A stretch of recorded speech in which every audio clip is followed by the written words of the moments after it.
Hi there, and welcome to the Hub of Junior Golf Podcast. I'm Ryan Burt, joined as always by the founder of the Junior Golf Hub, Roger Nick. This is episode 10, and Roger, boy, did the golf world wake up to a doozy on Tuesday when it was announced kind of out of nowhere that LIV and the PGA Tour were merging.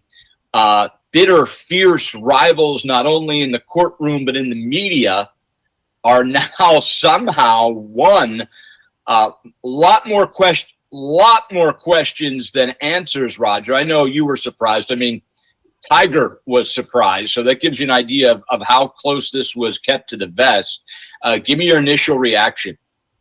Are we in Oz? I mean, that's, it's unbelievable. I mean, this reversal with Monahan coming out and blindsiding everyone. I mean, come on. I mean, not Roy, not Tiger. However, I would say, if you remember or recall a couple of weeks ago, Roy asked about this in an interview at the PGA Championship, and there was a turn in his attitude towards what was going on. So something must have been going on behind the scenes, because he just refused to kind of get into a conversation relative to LIV and the PGA Tour. But yeah, it's a little bit of a shock. Ryan, as you know, my feeling was that LIV was not going to go away. I mean, I think they have made inroads, obviously purchasing or having an agreement to create a company with the PGA Tour is solidifying that news for all of us, saying, hey, let's make sure that golf is forever changed, and as we see it in the United States, for sure, right? What's the impact? And to your point, I mean, the PGA Tour, I think, played this pretty much perfectly. And what I mean by that is when LIV came around, they had to fight it. They had to make up rumors and reasons for players not to go. I mean, that's what you do when you're trying to eliminate your competition. Mm-hmm. And then there comes a day when you realize that your competition is actually going to eliminate you because they have $600 billion more dollars than you have. Right. And through the courtrooms and buying your top players, like, everyone's going to crush Monahan for turning a 180. And it doesn't look great, but that's why he gets paid a lot of money, because at the end of the day, it's his job to make the best decision for the PGA Tour, and that isn't going to be the same every day. The first day LIV came on, it's, all right, let's see if we can beat them. Let's see if we can keep them from getting world ranking points. Let's see if we can keep them off of television. Let's see if all their players get rich and fat and play horrible in the majors. Well, one by one, every one of those things that needed to happen for LIV to probably not make it didn't happen. And it was capped, obviously, with Phil and Brooks finishing second at the Masters, and then Brooks Koepka winning the PGA Championship. And then at that point, they still have all the money. You're going to court. It's probably going to be about $100 million a year to wage this court battle.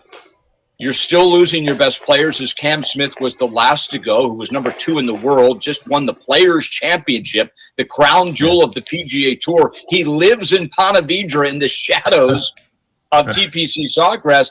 I mean, things change in business. And things do. And he's going to get crushed, Roger. He's going to get crushed. But I think he did what he had to do. And I think the players, I mean, they're going to be ticked off, but I think they'll understand once. And by the way, you think the purses are good now? Right.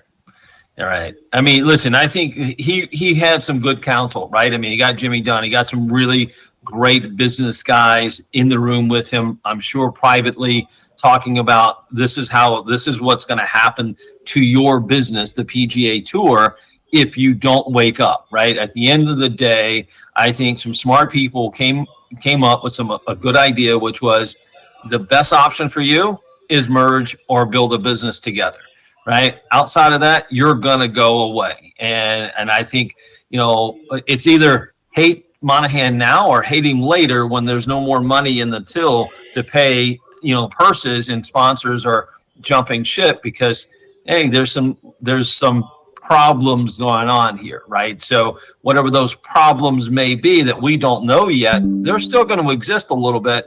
But the reality is that he just solidified the tour for the players a lot of money.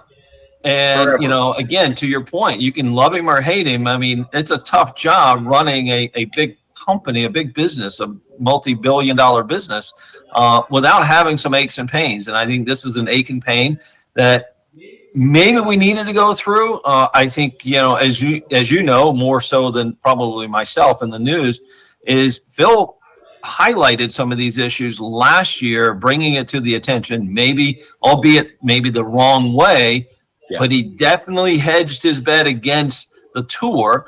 And here we are, right? I mean, it is what it is. So I think Monahan's got to go. I mean, I do have to, you know, I think he threw himself on the chopping block. Who was that? I think Monahan's going to have to go. Do you? I do. I think unfortunately for him, I think it's not even because of the business decision. I think it's just the PR that's going to come along with this, especially as he came out and he made a couple of commercials last year about the 9/11 families, obviously very sentimental, very endearing to that community and all of our community, but and then about facing, right? I mean, at the end of the day, that's going to be, I believe, the undoing for him. Not because of the business decision. I think this is a smart business decision. Right. So let's take the money and the merger out of it. Anytime there is competition, a lot of times competition will bring some new ideas and some different ways of doing it. I don't think 54 holes is the answer. I don't think a shotgun start is the answer. So I think those will quickly be eliminated from the platform. I do think, though, that the team thing, the IRL format, another way to make even more money. I think people started to see, maybe not in the live format, but could see how that could really be entertaining. And, you know, especially if you got Jordan and JT on it, I mean, you can make some teams that people would really actually root for a team, and you'd have that element each week on the PGA Tour. Do you think the team thing survives this? Or no? Ryan, can you say Calcutta? Right. I mean, come on. Every club in America who has their member guest or their large member guest has a Calcutta. That's the horse race, right? I mean, this is exactly what we're talking about. I mean, you look at the money that's thrown around into the betting world, and obviously the PGA Tour has a stake in DraftKings, or DraftKings has a stake with the PGA Tour. Same with the Saudi PIF, fund. I mean, it is no doubt that it's going to stay around. It's only going to grow. It's going to be huge when it comes to the betting. Because to your point, I mean, I think these teams putting JT and Jordan and Ricky Fowler on a team. I mean, how exciting is that? I mean, come on, how much fun would that be? And going, hey, I've got some money on these guys. Let's go.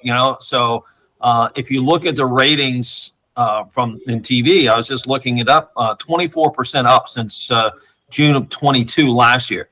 I wonder why that is. Is it live golf that's making everybody curious to go, what's going on here? Let me tune in and see what they're talking about. I think so. I mean, we haven't had jumps like that since Tiger Woods in his heyday. Right. No doubt. So we agree that the team comes in. Can you see any other element, or are you in agreement with me that the shotguns and those kind of things are probably gone? I don't think so. I think they're going to stay. I think in some shape or form. I think they will keep a very small schedule. And again, possibly back to the 8, tournament schedule where they're going to do these team events. I think it's fun. I think players will enjoy it. I do think from a money standpoint, because of maybe the betting that's going to be, kind of introduced a little bit deeper into this. I think the guys will make a lot more money. I think guys who are in that twilight of their careers, I mean, some of those who've talked about going to live anyway for the money, I think it's going to be there. I think it's actually going to, be a big popularity thing for players. Going 54 holes, taking a week off, having fun, bringing their families. I think it's going to be a little different. Yeah, that's a great point. Obviously, we are the hub of Junior Golf Podcast, and I want to thank everyone for certainly tuning in each and every week. The first 9 episodes have been it's really been an eye opener to me of how badly something like this podcast was needed, Roger. The amount of views and listens and the amount of people that are leaving comments and questions has been it's been awesome. So we're really excited that you guys are checking this out every week. So I'll swing it to junior golf.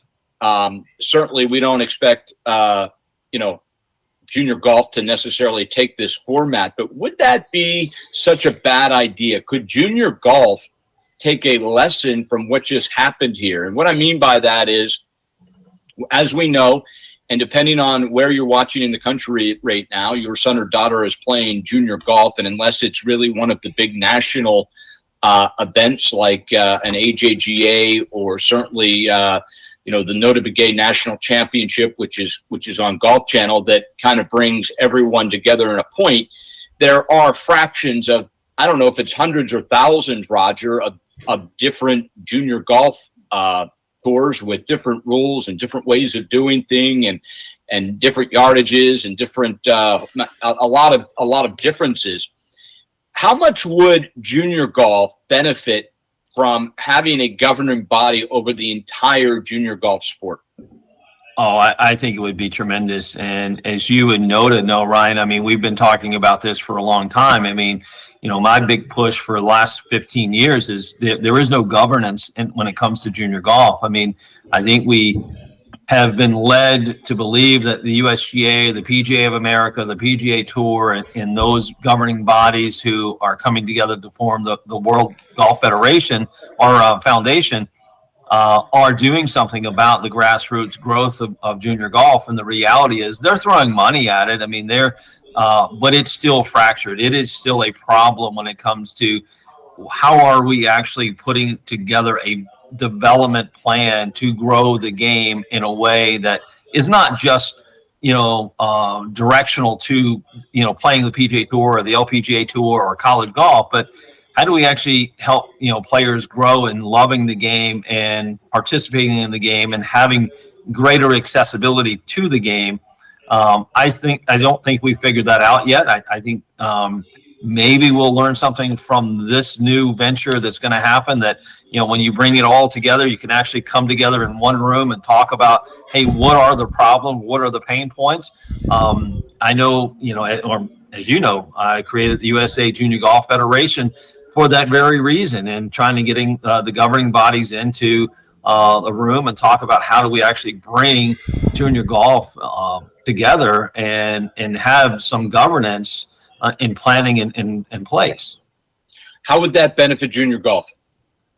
I think from a junior golf perspective, it's going to lead them down this pathway of not just playing golf for means to an end to get a college scholarship, as well as also taking some risk out of this development pathway, meaning, that there are a lot of anxiety, a lot of pressure put on these kids to perform, to, rise above and get these college scholarships, and quite frankly, end up losing them at a point in their journey, probably too soon. And then once they get to college, they don't pan out because they're so burnt out, right? So how do we, avoid that? And maybe it's not avoidable. Golf is a tough game, especially, for a lifetime. But the other part of that is, how do we, the LPGA, if we think about the future of women's golf and girls golf, I mean, it's already had its problems, right? I mean, we don't have a national program that's designed to support the kids throughout their journey. I know there are a lot of individuals, Nota being one of them, Annika being another, and so many, again, back to it's all great, but it's not in a form of a governed program. So how do we actually, fulfill that? And I think that's something that we need to all talk about. Is the USGA finally taking the step of having a national team with major financial help to the kids that are on the quote-unquote national team? Is that a step in the right direction, or does it need to be way more less broad? I think it's a great step in the right direction. I know their focus is going to be primarily on girls golf to start with. However, I do think it's a right step. That's a really tough one because you want to see it succeed. My concern with it not succeeding is, again, it's one organization doing something without the other organizations really buying in, and also the stakeholders. I mean, from NB3 Tour to Hurricane Tour to the AJGA, and I know they have relationships with the AJGA. They have relationships with NOTA, and I think they have relationships with the Hurricane. But there's so many other segments out there. There's so many other junior organizations that are doing things that they're not really reaching down to and pulling up and bringing them to the table. So my concern is that will it be just another program that we've done similar in the past, which, we're going to take the best that we know of and we're going to help the best, but not the rest. And that takes a lot of it takes a lot of patience. It takes a lot of stick-to-itiveness to it, in the sense of you're going to go through a lot of players before you get to the cream of the crop over the years. And I think they're, maybe, rightfully so, they're starting to pick the top players, the cream of the crop, to make and launch this. But what happens after that, right? What happens if that doesn't succeed? Do you have a platform that's going to support them? I don't know. Certainly the United States, for the most part, especially golf and junior golf, it is a very well-off sport. Not all. Certainly there are examples like NOTA, who overcame a lot of financial disadvantages to succeed and win on the PGA Tour. But they're throwing money at this. There will be money available for the kids on the junior team, for the national team, for travel assistance and hotels and things like that. But is that really NOTA? Is that really, Roger, going to change who the best player, boy and girl, are in the United States? I don't think so. I think it's going to help some of those who are going to get the fortunate opportunity to have that. But we're still missing 99% of the other population that we may have never heard of or seen. I mean, I know part of our initiative with the Junior Golf Hub was expose kids from all over the country, get them exposure to opportunities that are out there that they may not know about, more of an educational platform, learning how to do a player development index or assessment just to get, noticed or recognized that, hey, I have the talent, I have the ability to go do something like this. How is my talent being recognized? Well, if you're not playing in one of these big events, invitationals or these national events, it's unlikely you're going to have that opportunity. And most likely the national program isn't going to find you. Well, certainly they are certainly hoping that is not the case, and they are going to turn over every rock that they can, and the diamonds in a rough for those that aren't necessarily on the national scene. They're certainly hoping that they can find that player. Interesting part is coaching. The talk obviously is to give the kids better coaching. I'm curious for you as someone that does that, as good and as best as anyone with the Performance Center. But, even in college coaches, so all these kids come to colleges from all over the world, right? Whether it's men's or women's, and you could have a kid from Florida, a kid from California, a kid from Thailand, and a kid from China on the same team, and you have to bring them together and deal with all those different barriers. But a college coach, almost none. Mike Small may be the only one that kind of pushes this envelope a little bit at Illinois, and obviously does a great job. But if you're playing Division I golf, you have a coach, you have a swing, you have a game plan. And as we all know, you're arriving at school and a week later you're playing a college event. If someone starts saying, well, no, we're going to change your swing, I mean, that's a year. Yeah. That was a year for Tiger Woods. Yeah. So even the idea with the national team of getting the kids, quote unquote, better coaching, in this country, it's still a concern of mine just because of they already have a coach that knows them. And now people switch coaches and certainly, but that's a pretty big decision if you're going to make a switch like that. 100%. Well, I mean, we heard this last week or a couple of weeks ago on one of the PGA Tour telecasts with, Scheffler talking about his coach, Randy Smith. I mean, obviously great relationship. Same with Jordan and his coach and Cameron. But you start thinking about, okay, well, how much did they limit them from developing based on some of the other things that, now that we know about, just human development, right? I mean, physical, mental, all the skill levels that it takes. Clearly, they're very good. Clearly, they're one of the best. Clearly, they have done something right. But when you're talking about development, you're trying to have the player become their best, for all time, right? I mean, whatever that is going to be, so building a foundation, and then building skill sets over time, and then building, experience over time, and then building, greater experiences, and then being in the chase. And I just wonder, a lot of time, with the PGA coaches or professionals out there who are coaching or teaching, are they looking at the end game as in I'm developing this player to become the best version of themselves, or am I developing this player not to get worse because I'm now coaching them, right?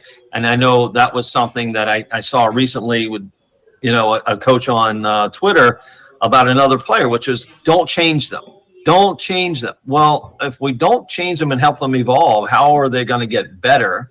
Because they're going to come a point where there's going to be a limitation. Again, back to if you think about technique, and this is one of the age-old things. Do I switch technique because I'm in a rut, or do I stick with my process and find out what are the real issues, why I'm not succeeding? And I think, to your point of the college coach, it's players coming to them already good. He's not changing much. He wants to win a national championship. I mean, as we've already talked to many coaches on this show, is they're not going to get in their way. Right? They only want them to succeed and win. Roseanne, at Stanford, obviously one of the best collegiate players ever, goes out and wins her first tournament. Amazing. I'm telling you, I'm sure coach at Stanford didn't say, hey, let's change this or modify this. Right. I mean, we went through a PDI with her and we talked about just her skill level of, hey, you do this really well and you do this, maybe not as well as you could. What do you want to practice on? She immediately goes, I know I need to get better on my weaknesses. That's what coaches are trying to accomplish with players at that level, not, hey, let me change your swing technique. And my opinion, and this is a regret I have certainly with my junior player, but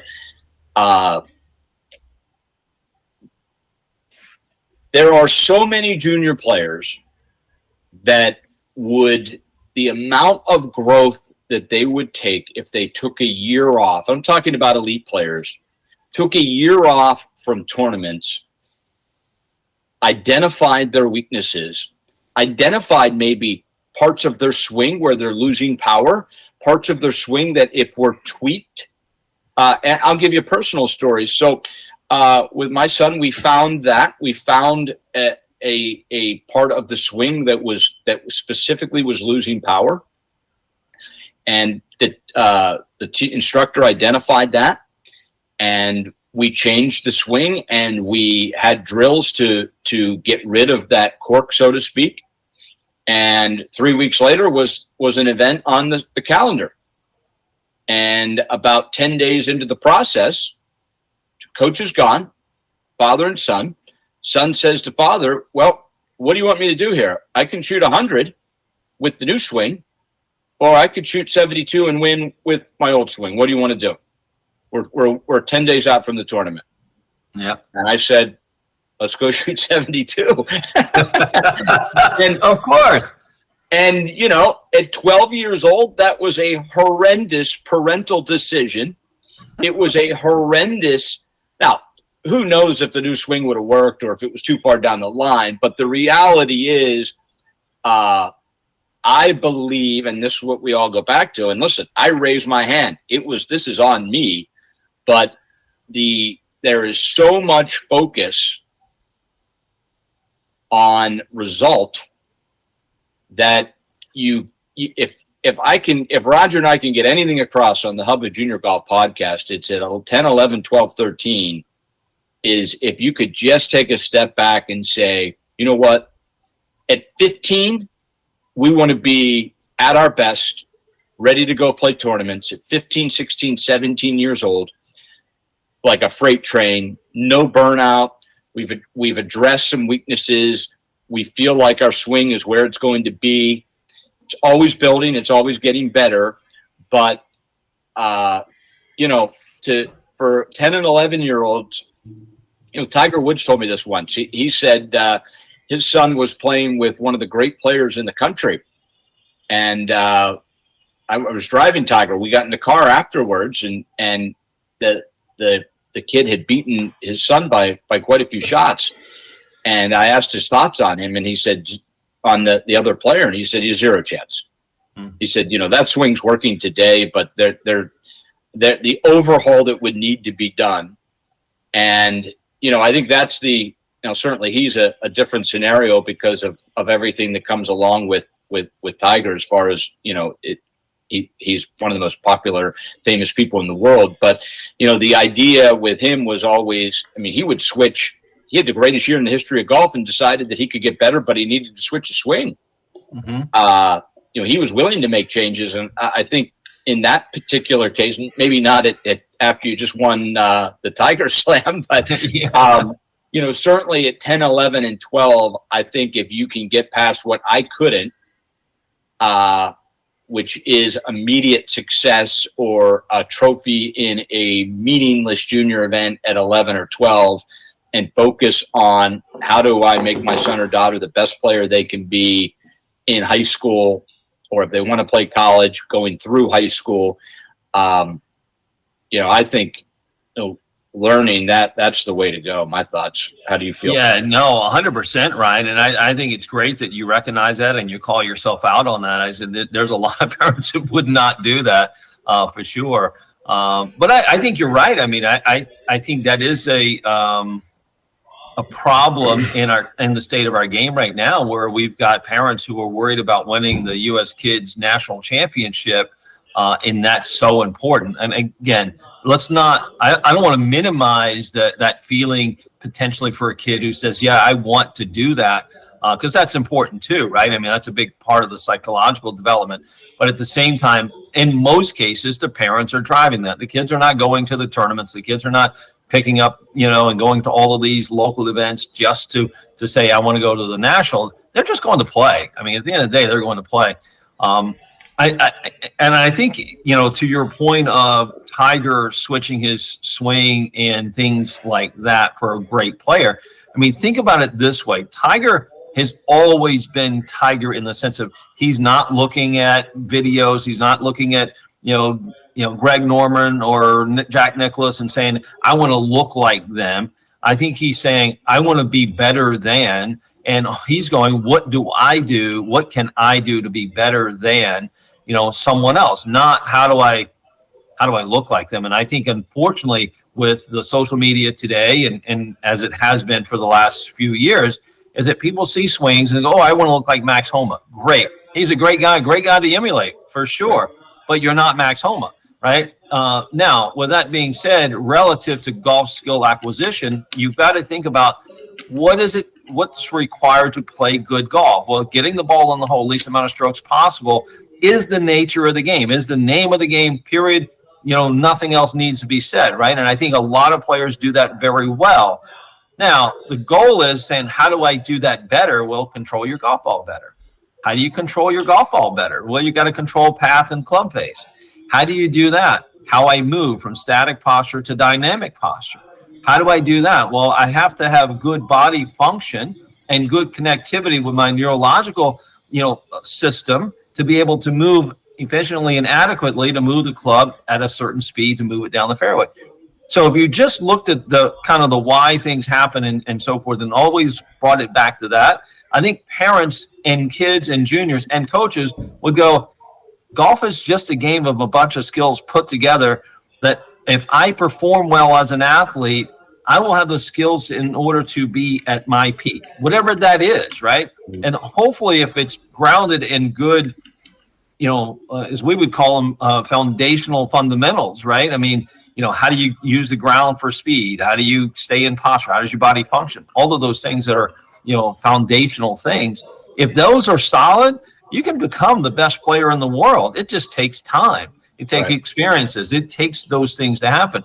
Why do a lot of people fall short of that? Where Tiger has been or where Tiger is, they just don't do the work. They don't get into the nitty gritty of doing the hard work, which is what looks easy.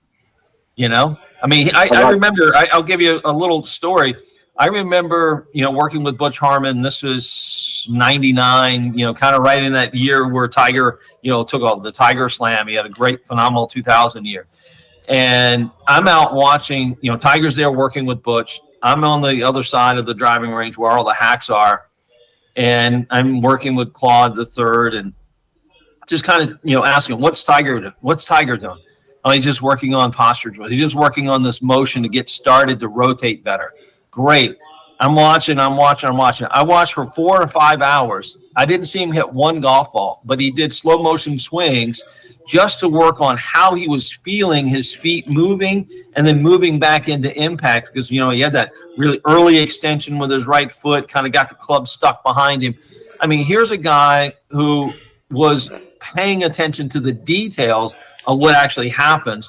Not many people are willing to do that. And that's an easy thing, but it's hard to do, right? I mean, he was willing to sacrifice that time and energy in that critical moment, as you said, where he's already coming off a phenomenal year. He just wants to get better, right? Yeah, and certainly Rose Zhang, when she went through PDI at Stanford, same thing, identified her weaknesses. And once again, tell us a little bit about the Junior Golf Hub. Certainly those viewing and listening, summer just getting started. This is a great time to go through PDI to kind of get a self-assessment on where your game is and then put the work in this summer, try to identify some of those problems, and then take the test again at the end of the summer. What's the best way, Roger, for those to be introduced to the Junior Golf Hub?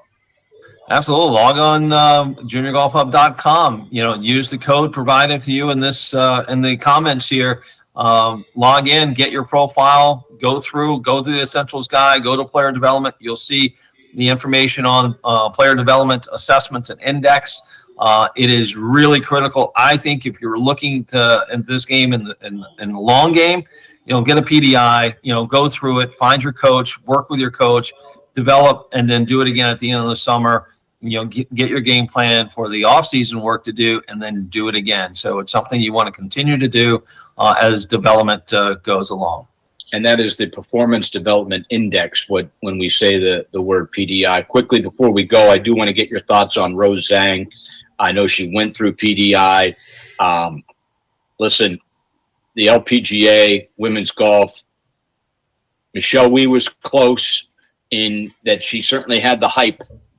But as far as an American that came from the amateur ranks and has a chance to have an impact that could change this game forever. And I don't think I'm over exaggerating, and I'm not putting that pressure on Rose, but I'm saying that it certainly happened with Tiger.